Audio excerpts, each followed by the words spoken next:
Hello বন্ধুরা, আশা করি তোমরা সবাই ভালো আছো, সুস্থ আছো। আজকে আবার একটা ভিডিও নিয়ে চলে এলাম। দেখো, মানুষের জীবনে অশান্তি, দুঃখ, কষ্ট, ঝামেলা এসবের তো শেষ নেই। টেনশন ছাড়া না কোনো মানুষ থাকতে পারে, না কোনো মানুষের জীবন। টেনশন প্রত্যেকটা মানুষের মধ্যেই কম বেশি পরিমাণে রয়েছে। কিন্তু তার মানে এটা তো নয় কি আমরা সারাদিন বা প্রতিটা মাস, প্রতিটা বছর আমরা সেই টেনশন ভোগ করে, করে মনে, মনে গুমড়ে, গুমড়ে দিন কাটাবো? তাই এই টেনশন, দুঃখ, কষ্টগুলো যত পারো নিজের থেকে দূরে সরিয়ে একটু আনন্দ থাকার, একটু হাসিখুশি থাকার চেষ্টা করো না।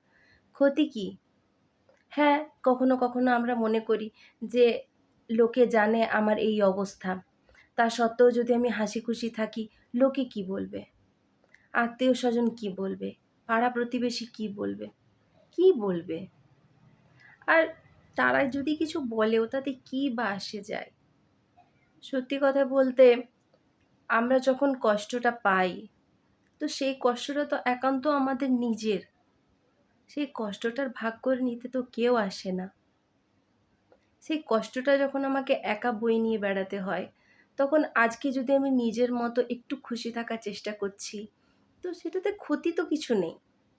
আমি কারোর ক্ষতি তো করছি না, আমি কাউকে কষ্ট তো দিচ্ছি না। আমি নিজের কষ্টটা একটু কম করার চেষ্টা করছি। আমার তো মনে হয় না এটাতে কোনো ভুল আছে। আর যতটা পারো নিজে হাসিখুশি থাকার সাথে, সাথে অন্যকেও খুশি রাখার চেষ্টা করো। অন্যকেও খুশি দেওয়ার চেষ্টা করো। এখনকার সমাজে সবাই আজকাল স্বার্থ ছাড়া খুব একটা কারো সাথে মেশেও না। স্বার্থ ছাড়া কিছু বোঝেও না। এখন রিলেটিভসদের সাথেও সম্পর্কটা হয়ে গেছে একটা ফর্মালিটি। এখন আত্মার সাথে যে যোগ, আত্মার সাথে যারা জড়িত তাদেরকেই তো আত্মীয় বলে। কিন্তু এখন সত্যি কথা বলতে গেলে আত্মার সাথে কেউই যুক্ত নয় সেভাবে। শুধুমাত্র নিজের মা-বাবা, নিজের সন্তান এরা ছাড়া। তো তাহলে আমি যদি নিজেকে ভালো না রাখতে পারি, আমি যদি নিজেকে হাসিখুশি না রাখতে পারি, আমার আশেপাশের লোকগুলোও তো কষ্ট পাবে। আমার মা-বাবা, আমার সন্তান তারা তো কষ্ট পাবে। তো আমি কেন কারোর কষ্টের কারণ হব? আমি হাসিখুশি থাকলে যদি তাদের মন ভালো থাকে, তারা একটু হাসিখুশি থাকে, ক্ষতি কী? আর কারোর সাথে ঝামেলা করে বা মনোমালিন্য করে কেউই ভালো থাকতে পারে না।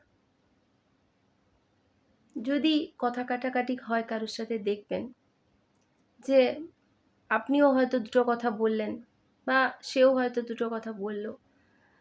দুজনের মধ্যে কারোরই কিন্তু মন ভালো থাকে না তাতে। তার জায়গায় যদি একটু নিজেকে সংযত রেখে সে যদি কিছু একটা বললই, আপনি যদি সেটার নেগেটিভ কোনো রিপ্লাই না করলেন, সেটাকে যদি আপনি পজিটিভলি নিলেন, সেটাকে যদি একটু আপনি নিজেকে কন্ট্রোল করে নিলেন, নিজেকে সংযত করলেন, সেটা যদি না বাড়লো কথাটা, সেটা যদি একটুতেই মিটে গেল, তো ক্ষতি কী? আমি এটাই বুঝি, নিজে হাসিখুশি থাকবো আর অন্যের কমসে কম টেনশনের কারণ হব না, অন্যের কষ্টের কারণ হব না। যদি পারি তো অন্যের খুশির কারণ হব।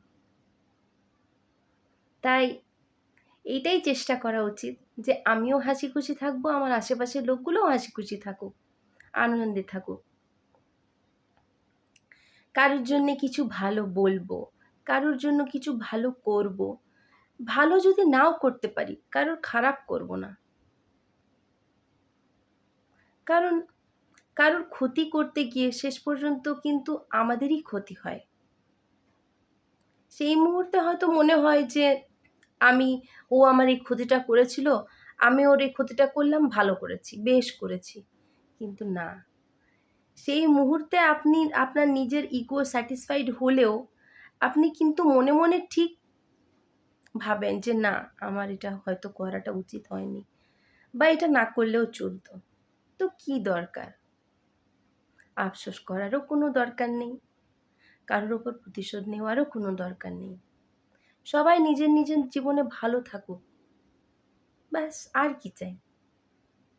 তো যতটা সম্ভব নিজে হাসি খুশি থাকার চেষ্টা করো, যতই খারাপ পরিস্থিতি আসুক।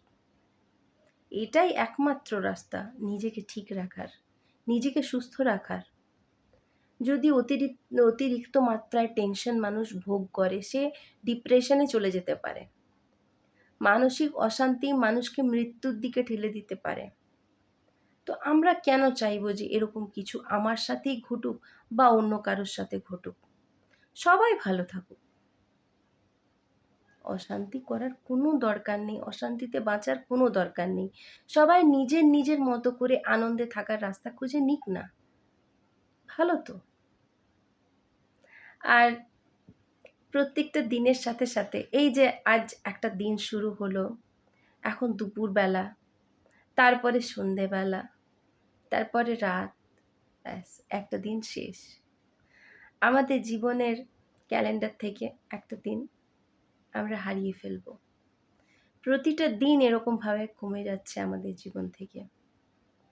তো আমরা এই এক একটা দিন খারাপভাবে কারোর সাথে অশান্তি করে, ঝামেলা করে, কারোর সাথে মনোমালিন্য করে না কাটিয়ে যদি আমরা হাসিখুশিভাবে কাটাই, যদি আমি হাসিখুশি থেকে কাটাই বা কাউকে হাসিখুশি রাখতে পেরে কাটাই, তো ক্ষতি কী? তাই আমি বলবো বন্ধুরা, নিজেও হাসো, অন্যদেরকেও হাসাও। দেখো, কষ্ট দেওয়াটা না অনেক সহজ। তুমি কাউকে দুটো দুষ্ট কথা বলো, দুটো খারাপ কথা বলো, সে কষ্ট পাবে। কিন্তু কাউকে হাসি খুশি রাখাটা অতটা সহজ নয়। যাকে কষ্ট দেবে সে তোমাকে মনে রাখবে ঠিকই, কিন্তু সে তোমাকে অন্যভাবে মনে রাখবে। কিন্তু যার একটু খুশির কারণ তুমি হবে, সে সারা জীবন তোমাকে মনে রাখবে। আর তোমাকে যখনই সে মনে করবে, তার মুখে আসবে হাসি। সেই হাসির কারণ যদি তুমি হতে পারো, এর থেকে বড় আনন্দ, এর থেকে বড় শান্তি, এর থেকে বড় তৃপ্তি আর কি কিছুতে আছে বলো? তাই হাসি খুশি থাকো সব সময়। খুশি থাকো, আনন্দে থাকো, আর কখনো কারোর কষ্টর কারণ হবে না। কারণ কাউকে কষ্ট দিয়ে নিজে কখনো ভালো থাকা যায় না। এটা যারা বুঝতে পেরেছে, তারা সবথেকে ভালো আছে, সবথেকে সুখে আছে। তাহলে চলো আমরাও আজ থেকে নিজে হাসি খুশি থাকবো, আর অন্যদেরও হাসির কারণই হব, কখনো কারো দুঃখের কারণ হব না। কেমন?